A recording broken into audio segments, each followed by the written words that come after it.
Assalamualaikum warahmatullahi wabarakatuh. Di sini saya Diva Pusparani dengan NIM 08011282202571 akan menjelaskan program yang saya buat. Yang pertama yaitu program mengecek bilangan, apakah bilangan ganjil atau bilangan genap dari sekelompok bilangan. Yang pertama yaitu kita deklarasikan file header yang kita gunakan, yaitu include IStream, di mana kita akan menggunakan fungsinya yaitu cin, cout, dan lain sebagainya. Lalu using namespace std dan intimate. Masuk ke programnya, diawali dengan kurung kurawal buka, lalu kita deklarasikan variabel yang kita gunakan. Di sini saya menggunakan x dengan indeks 10, n, i, j dengan indeks 10, dan k yang bertipe data integer. Di sini saya menggunakan array karena kita akan mengecek dari sekelompok bilangan. Berarti kita membutuhkan variabel yang bisa menampung banyak bilangan. Oleh karena itu kita menggunakan array. Lalu kita cout masukkan banyaknya bilangan, di mana nanti akan tercetak di piranti keluaran dan perintah agar penginput memasukkan nilai yang akan diinputnya, yang diinginkannya. Dan cin, di mana nilai yang diinput tadi akan tersimpan di variabel n. Kemudian kita menggunakan fungsi for dan kita inisialisasi bahwa nilai i sama dengan 1 dan kondisi i lebih kecil sama dengan n dengan perubah i++. Masuk ke fungsi for, cout bilangan ke yang akan tersimpan di variabel array xi. Nah, di sini misalnya kita tadi menginput yang pertama masukkan banyaknya bilangan, kita masukkan bilangannya 5, cin n. Berarti bilangan tersebut akan tersimpan di n. Berarti nilai dari variabel n-nya 5. Masuk ke fungsi for, diinisialisasi bahwa i sama dengan 1, dan kita cek apakah 1 lebih kecil sama dengan n. N tadi 5, berarti 1 lebih kecil atau sama dengan 5. Ya, maka cetak bilangan ke yang akan tersimpan di xi. Lalu i++, 1 ditambah 1 sama dengan 2. I sama dengan 2, sekarang i-nya berubah karena i++ tadi. Cek apakah 2 lebih kecil atau sama dengan 5. Ya, maka cout lagi bilangan kedua dan penginput akan memasukkan bilangan yang diinginkannya yang akan tersimpan di variabel xi. Lalu i++, tadi 2 ditambah 1 sama dengan 3. I sama dengan 3. Apakah i lebih kecil sama dengan 3? Iya, cout lagi bilangan ke i++, jadi i-nya sekarang 4. Apakah kita cek lagi dengan kondisi apakah 4 lebih kecil sama dengan 5?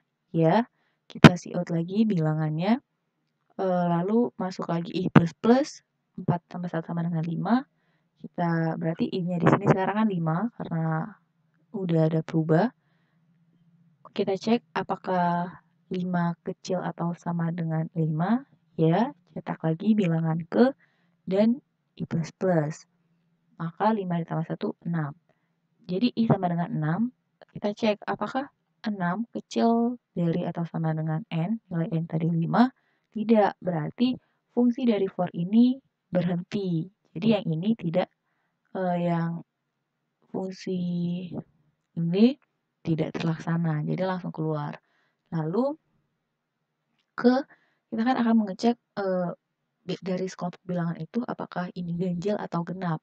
Kita cout genap dengan fungsi masuk lagi ke fungsi for dengan inisialisasi i sama dengan 1 dengan kondisinya i kecil atau sama dengan n dan i++.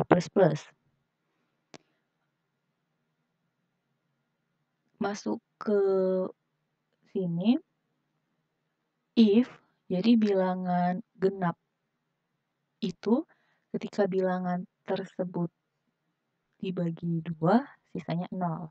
Maka kita buat if XI yang disimpan tadi nilai terakhir, karena untuk mengecek bilangan tersebut genap atau ganjil, kita cukup melihat digit terakhir dari bilangan tersebut. Ketika digit terakhirnya ganjil, maka bilangan tersebut digolongkan dalam bilangan ganjil. Dan begitupun sebaliknya. Jadi, if ketika XI, bilangan yang terakhir kita input tadi, ketika dibagi 2, sisanya 0, Cout XI. Jadi akan terinput genap. Nah, Cout handle untuk agar dianya spasi turun ke bawah seperti itu. Lalu Cout ganjil. Cout ganjil kita inisialisasi juga nilai I sama dengan 1 dengan kondisi I lebih kecil atau sama dengan N dan berubahnya I++. Nah, untuk ganjil, if X indeks I ketika dibagi 2 tidak sama dengan 0. Berarti di mana bilangan ganjil itu ketika dibagi 2 nilainya itu 1. Cout XI. Oke. Nah, tutup program dengan kurung kurawal. Oke, mari kita run programnya, build and run.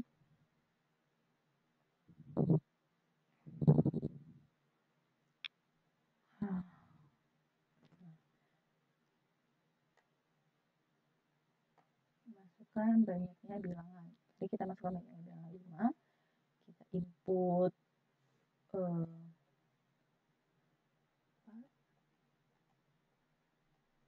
nah, di sini genap. Jadi ketika kita menginput bilangan 5 dan dengan kelompok datanya 4, dia mengatakan bahwa 4 ini bilangan genap. Berarti program kita benar. Lanjut ke yang kedua, yaitu membuat program untuk mencari nilai KPK dan FPB dari 2 bilangan. Di sini kita menggunakan include IOStream dan kita menggunakan tambahan file header yaitu include math.h, di mana kita akan menggunakan file header yang berfungsi untuk operasi matematika. Oke, using namespace std int main. Lalu kita buka dengan kurung kurawal, buka, dan deklarasikan variabel yang kita gunakan. Di sini kita membuat 2 variabel yaitu A dan B karena kita akan membuat program mencari nilai KPK dan FPB dari 2 bilangan. Maka A untuk masukkan bilangan pertama dan B untuk masukkan bilangan kedua. Lalu kita deklarasikan, kita inisialisasikan bahwa KPK sama dengan A. Lalu kita menggunakan will, di mana KPK modulo B tidak sama dengan 0. Nah, fungsi dari KPK ini, programnya berisi KPK sama dengan KPK ditambah A. Lalu integer selisih. Ini untuk variabel juga, kita inisialisasikan bahwa ABS, A min B, di mana ketika nilainya tadi min karena kita pakai ini, maka nilainya itu akan positif. Nah, dari fungsi inilah yang karena fungsi ini kita menggunakan tadi file header math.h. Lalu will A modulo selisih tidak sama dengan 0 atau B sama dengan selisih. Maka kita inisialisasi selisih sama dengan A modulo selisih.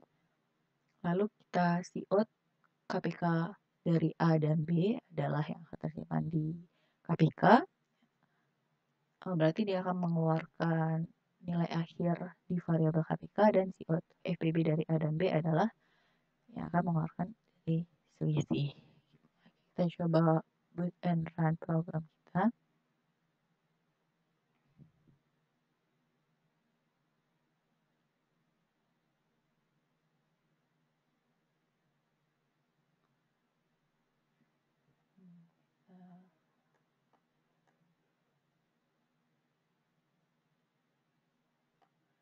masukkan bilangan pertama, misalnya kita inginkan 20, masukkan bilangan keduanya 25. Nah, di sini tertulis KPK dari A dan B adalah 100 dan FVB-nya adalah 5. Benar ya, jadi program kita benar.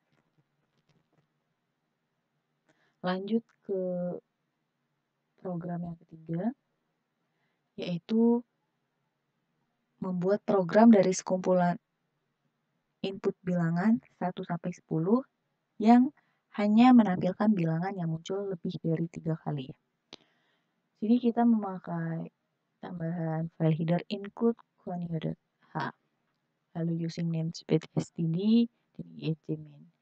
Nah, di sini kita menggunakan array data dengan indeks 100 dengan tipe data integer dan variabel jumlah n, t, i, dan j dengan tipe data integer juga. Lalu cout masukkan banyak data yang akan disimpan di variabel n. Kita di sini menggunakan fungsi for dengan integer i sama dengan 0, perubahannya i++ dan kondisi i kecil dari n. Nah, masuk ke for, program for yaitu cout data ke i+1, in ke data indeks i, berarti akan disimpan di variabel ini. Lalu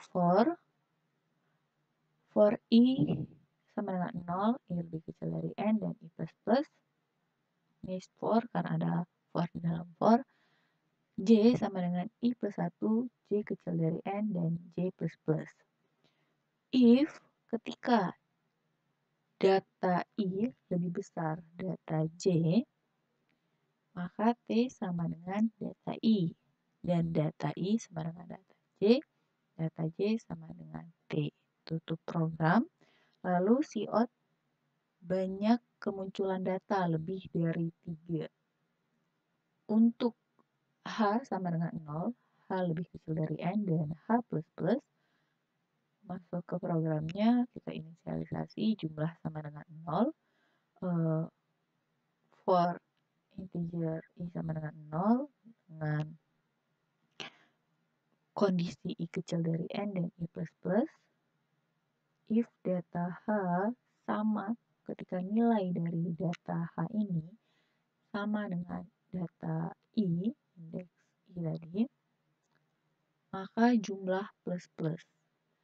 If ketika data h, ketika data h tidak sama dengan data h-1, maka masuk ke if jumlah lebih dari 3, cout data h. Selain daripada ini, maka else cout tidak ada dan break. Nah, gauge di sini fungsinya untuk menahan tampilan layar, yaitu merupakan fungsi dari file header conio.h tadi. Kita buat and run. Oke, tunggu. Misalnya masih membayang data kita 4 ya. Data ke-1 9. Nah, banyak munculan data lebih dari 3, 9. Jadi angka 9 ini muncul lebih dari 3 kali. 3 kali, berarti program kita benar. Mungkin itu saja yang dapat saya sampaikan. Terima kasih telah menyaksikan sampai akhir. Mohon maaf apabila terdapat kesalahan. Saya akhiri. Wassalamualaikum warahmatullahi wabarakatuh.